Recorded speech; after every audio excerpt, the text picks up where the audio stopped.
At Healthcare Partners Medical Group, our mission is to provide the highest quality of healthcare to each and every patient. With 5 locations in Pahrump, we are local doctors you know and trust. We want to thank you for choosing us. Quality care starts here.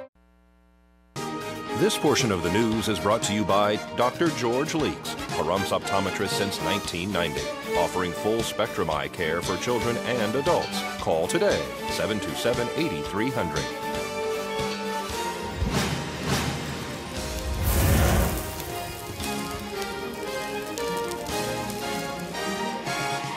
Welcome back to News 46. The 29th annual Baker to Vegas Rally Race will be held this weekend. Law enforcement from all over the world will be traveling through and staying in our town of Pahrump, which will give a great boost to the local economy. This Saturday is the 29th annual Baker to Vegas Relay Race. 270 law enforcement teams will be coming through the town of Pahrump, running on the roadway from Baker to Las Vegas with a pilot car following them. We're going to speak to Alice Eichner. It's April the 13th on Saturday night. They expect the runners to arrive at Blag at about 6 p.m. on Saturday, so consequently they'll hit 160 about 6:15. It'll be close to 3 a.m. before the last runner is through. We have 270 teams. The Pahrump, or Nye County Sheriff's team, is 193. They'll be one of the first runners through here because they're a small group, and they're listed by how many officers are per, team. We have 10,400 people with teams that will go right through Pahrump. All these teams from all over the world are coming. Do you know where they're coming from? Yes, we have Canada, Australia, and Germany this year. A couple teams couldn't make it because of, money. Yeah, money is an issue with this. They all have an entry fee, and this all goes to benefit what? It benefits lots of things in Baker, where they start and use all that. It also goes to, what is the name of, for officers that pass away to help their wives. And actually, fallen officers' families is a big beneficiary of this relay race. How many years has it been being held? This is the 29th year. And this is my 14th year of hosting it.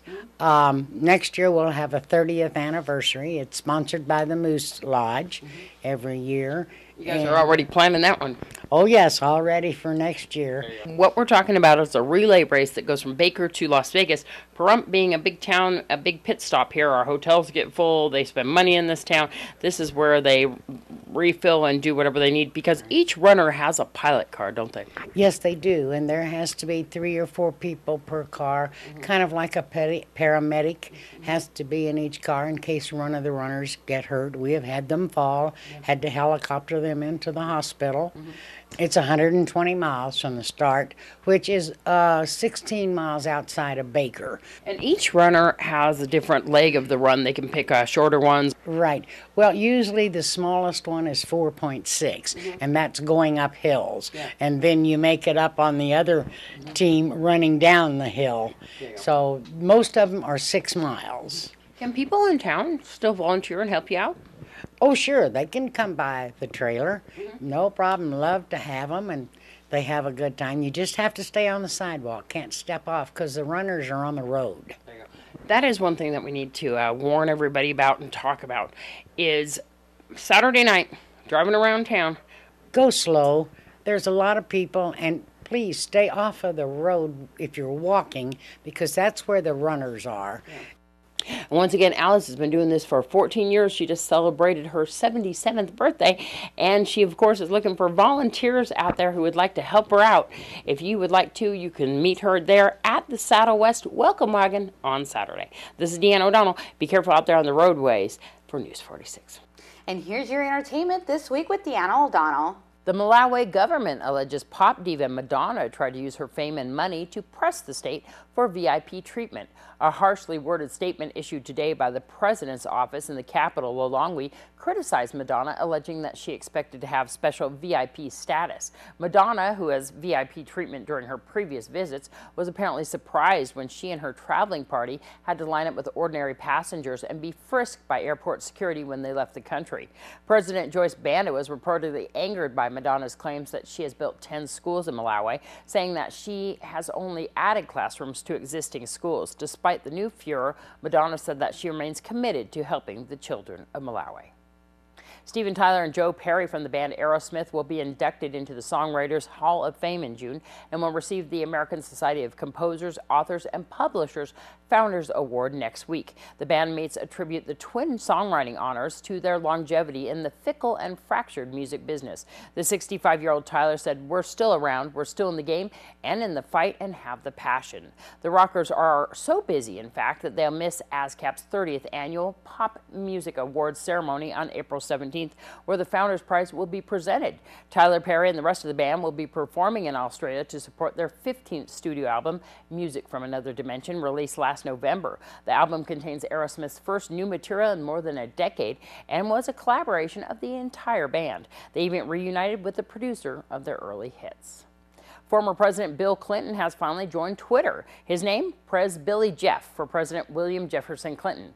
The former president appeared in an interview with Stephen Colbert on his show. Colbert had already set up a Twitter account for Clinton. Colbert said that the Twitter names President Clinton was already taken, as well was William Jefferson Clinton, but Pres Billy Jeff was available. Their exchange came during Saturday's annual meeting for college students involved with the Clinton Global Initiative. Colbert interviewed Clinton on stage as a final segment for the conference. Clinton typed his first tweet ever, saying, "Just spent an amazing time with Colbert. Is he sane? No, he's cool." This is Deanna O'Donnell, and that's your entertainment this week. A motion for a new trial was presented to Judge Lane on behalf of defendant Nicholas Willing. Nicholas Willing is the man who, with several accomplices, has been convicted of orchestrating the home invasion robbery of the county public administrator Bob Jones and his family in 2010. Willing and his attorney say that there is new evidence in the case against one of Willing's co-defendants, Jamie Sexton. They say was not disclosed to the defense at the time of the original trial. The new information is in the form of a letter they say is from Sexton herself. Willing reportedly orchestrated the 2010 home invasion of his former boss, Bob Jones. Jones was targeted after he disciplined Willing, a maintenance worker for the county Buildings and Grounds Department. Willing was sentenced to 30 to 75 years in prison last June. He was convicted of 3 felony kidnapping, robbery, and burglary charges with weapons enhancements and 1 single conspiracy charge in February of 2012. Judge Robert Lane has said that he will render his decision after making a closer inspection. This is Deanna O'Donnell for News 46. Well, North Korea is skating very close to a dangerous line. The United States and its allies want to see what they are calling North Korean rhetoric ratcheted down. Officials say in the interest of our country and our allies, American radar and satellites are trained on the east coast of the Korean Peninsula, where the communist government of Kim Jong-un is believed to have prepared mobile ballistic missiles for launch at any time. Japan has deployed missile defense systems around Tokyo. Some Chinese tour groups have canceled visits to North Korea, and the top U.S. commander in the Pacific said Tuesday that he couldn't recall a time with greater tension in the region since the end of the Korean War in the 1950s.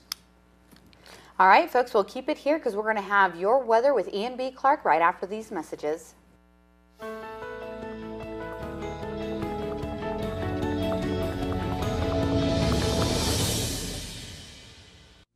Join us at the Pahrump Nugget Hotel and Casino with the #1 gaming experience and entertainment. The Pahrump Nugget has the #1 dining experience at Stockman Steakhouse, Golden Harvest Cafe, and the Gold Miners Buffet. Come get your game on at the Pahrump Nugget Hotel and Casino. News 46 weather is brought to you by Healthcare Partners Medical Group, with 5 locations in Pahrump. Local doctors and professional staff providing total care from infancy to seniors. News 46 weather is also brought to you by your local dairy farmers. Dairy products are very important in maintaining a healthy body. For more information, you can visit their website at nevadadairycouncil.org. Well, today we finally had a break from those really harsh winds. So today we had sunny skies, 74 degrees. You can still feel those winds, but they're not as strong. So north at 8, gusts at 15, pressure 30.18, staying steady, 8 for your very high UV index, humidity 15%, 6:17 a.m. sunrise, and the record high 91 degrees and 1985. Tonight we're going to have clear skies, 50 degrees, winds you won't feel them, humidity 24%. Sunset 7:14 p.m. and record low 38 degrees in 1950. And looking on to Thursday, we are going to have partly cloudy skies. It's going to warm up, 80 degrees there, 53 for your low. Winds, they're going to stay calm, west-southwest at 5, gusts at 8. Humidity 18%, sunrise 6:15 a.m. and UV index still at 8. Afterwards, looks like our temperatures are going to stay in that 80-degree range, so we've suffered the worst of that, what this week has had to offer us, Monday and Tuesday. So what we're going to see is 80-degree temperatures going up to around 86 by the latter end of this week, and then our lows staying around the mid-50s. And hopefully, it looks like next week might be a little bit of repeat what we had this week. So hopefully that does not happen with those windy conditions. Now here's Angela Miles in today's First Business Brief. First Business Brief for Wednesday, April 10th. I'm Angela Miles. President Obama's budget is out today and it faces pushback from both sides of the aisle. Some Democrats held a rally outside the White House yesterday in protest to $305 billion in cuts to Medicare over 10 years. The White House has said the budget is not ideal, but part of a compromise. The Washington Post reports $235 million is being proposed for new mental health programs. Following the Newtown school shootings in December, mental health issues are now in the national spotlight. Boeing is increasing its wingspan. AP reports the jet maker will invest $1 billion in South Carolina, creating 2,000 jobs. Boeing is also setting up a research center in Brazil. And the high-flying Blue Angels are grounded from air shows. The Navy was forced to cancel performances due to federal budget cuts. That's the First Business Brief. I'm Angela Miles. Well, the Postal Service will continue to deliver mail 6 days a week. In February, the Postal Service announced that starting in August, it would deliver on Saturdays except for packages and express mail. The board said it decided to stay the course because of a congressional mandate for Saturday delivery that had been in the books since the 1980s. Congress decided to keep that mandate last month. Well, Clinton Snyder, who has been convicted of killing Divine Robinson in 2010 at his home on West Street following an altercation, has been sentenced to 2 to 10 years in prison in the case which involves a second defendant, Richard McFadden. Clinton Snyder appeared in district court this week on the charge of manslaughter, nearly 1 month after his co-defendant was sentenced to 2 consecutive terms of 4 to 10 years behind bars. Judge Robert Lane sentenced Snyder to 28 to 72 months in the Nevada Department of Corrections. Snyder has already spent over 28 months in jail awaiting sentencing in this case, which makes him eligible for parole at this time. This is Deanna O'Donnell for News 46. And that does it for this edition of News 46. I'm Glenn Ebers. And I'm Monique Mitchell. And from all of us here at Channel 46, we wish you a great night, and we hope you'll join us tomorrow. Good night. Good night.